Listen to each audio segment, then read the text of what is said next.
Halo guys, selamat datang kembali di channel tentang permasalahan hukum dan solusinya. Apakah kamu saat ini sedang kesulitan keuangan?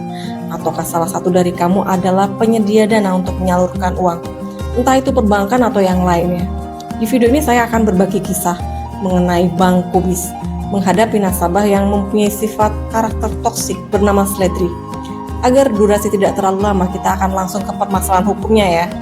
Jadi pada suatu ketika, seseorang bernama Sledri yang memiliki sifat konsumtif, sok kaya dan tidak mau kalah dengan orang lain. Dia hendak meminjam uang dari Bank Kubis senilai 200 juta untuk membeli barang-barang yang menurutnya barang tersebut adalah barang mewah. Tujuan Sledri membeli barang konsumtif tersebut adalah karena Sledri tidak mau kalah gengsi dengan komunitasnya. Adapun rincian pembayaran sebagaimana tercantum dalam surat pengakuan hutang tertanggal 20 Maret 2023.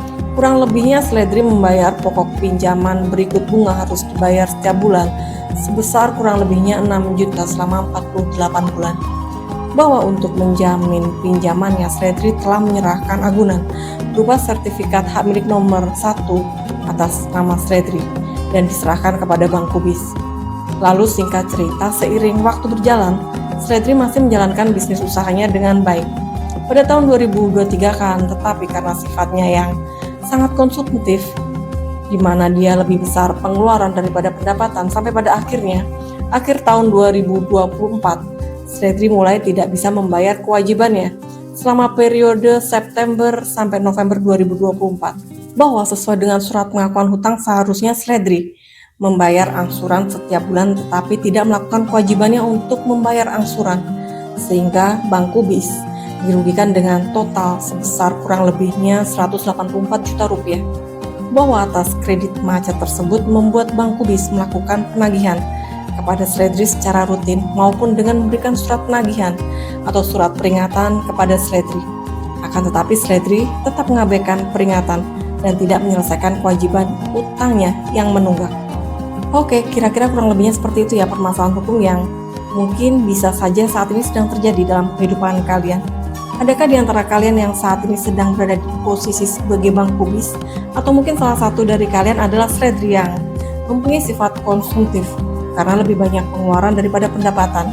Sebagai akibatnya dia tidak mampu menyelesaikan kewajiban hutangnya yang sudah menunggak. Begitu guys. Dan untuk selanjutnya kita akan masuk ke solusi hukum. Bagi Bank Kubis, bagaimana cara menyelesaikan kredit macet sebelum tempo terlampaui? Karena pastinya akan sangat merepotkan perusahaan ya apabila kredit macet diselesaikan setelah tempo waktu terlampaui karena harus menunggu waktu yang lama untuk bisa menyelesaikan kredit macet. Guys, salah satu solusinya tentunya adalah dengan membuat gugatan dengan kedudukan Bank Kubis sebagai penggugat dan Sledri sebagai pihak tergugat. Dan kemudian ada pun hal-hal yang akan disampaikan dalam gugatan tentunya berkaitan dengan fakta yang benar terjadi ya. Di antaranya yaitu sebagai berikut. Yang pertama, telah terjadi perjanjian antara Bank Kubis dan Sledri. Dan Sledri juga mengakui telah menerima pinjaman dari Bank Kubis sebesar 200 juta rupiah. Kedua, bahwa atas pinjaman tersebut Sledri diharuskan untuk membayar pokok pinjaman berikut bunga yang harus dibayar. Kemudian dalam fakta ketiga, Sledri sepakat apabila pinjaman tidak dibayar pada waktu yang tadi ditetapkan, maka Bank Kubis berhak untuk menjual seluruh agunan baik di bawah tangan maupun di muka umum. Selanjutnya fakta keempat, ternyata Sledri tidak mampu membayar angsuran pinjaman lebih dari 3 angsuran dengan periode September sampai November 2024, sehingga sampai dengan gugatan ini diajukan, Sledri telah menunggak kewajiban membayar pokok dan bunga. Kemudian fakta kelima, bahwa atas kredit macet tersebut, Bank Kubis telah melakukan penagihan kepada Sledri selaku tergugat, baik dengan datang langsung ke tempat domisili Sledri maupun dengan surat penagihan atau surat peringatan kepada Sledri. Akan tetapi Sledri tidak memberikan respon untuk segera membayar kewajibannya. Begitu guys, kurang lebih kronologis faktanya.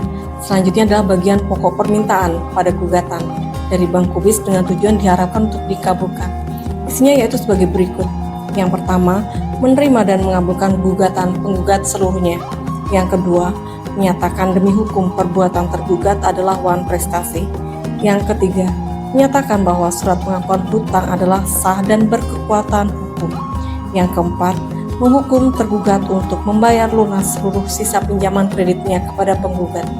Apabila tergugat tidak melunasi, seluruh sisa pinjaman kreditnya, maka agunan dengan bukti kepemilikan berupa sertifikat hak milik nomor 01 atas nama Sledri yang dijaminkan kepada penggugat di lelang dengan perantara kantor pelayanan kekayaan negara dan lelang, dan hasil penjualan lelang tersebut digunakan untuk pelunasan pembayaran pinjaman kredit tergugat kepada penggugat.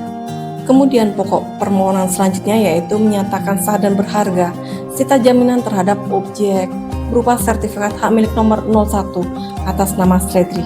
Yang keenam, menyatakan putusan ini dapat dijalankan terlebih dahulu meskipun ada keberatan. Selanjutnya yang ketujuh, menghukum tergugat untuk membayar seluruh biaya perkara yang timbul.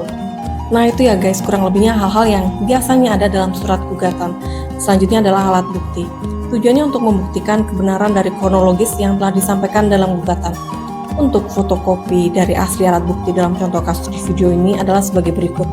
Yang pertama, surat perjanjian kredit. Fungsinya untuk membuktikan terdapat perjanjian hutang antara Bank Kubis dan Sledri. Tentunya di dalamnya memuat syarat dan ketentuan perjanjian hutang. Yang kedua, permohonan perjanjian kredit nasabah untuk membuktikan bahwa Sledri mengajukan permohonan kredit secara formal kepada Bank Kubis.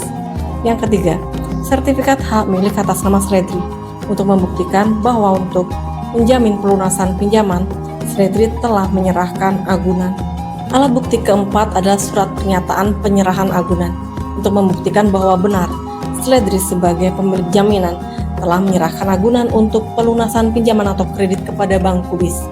Yang kelima adalah surat peringatan 1, surat peringatan 2, dan surat peringatan 3 untuk membuktikan bahwa Bank Kubis telah memberitahu dan memperingatkan kepada Sledri secara patut dan lazim untuk memenuhi kewajiban membayar angsuran sesuai dengan yang diperjanjikan.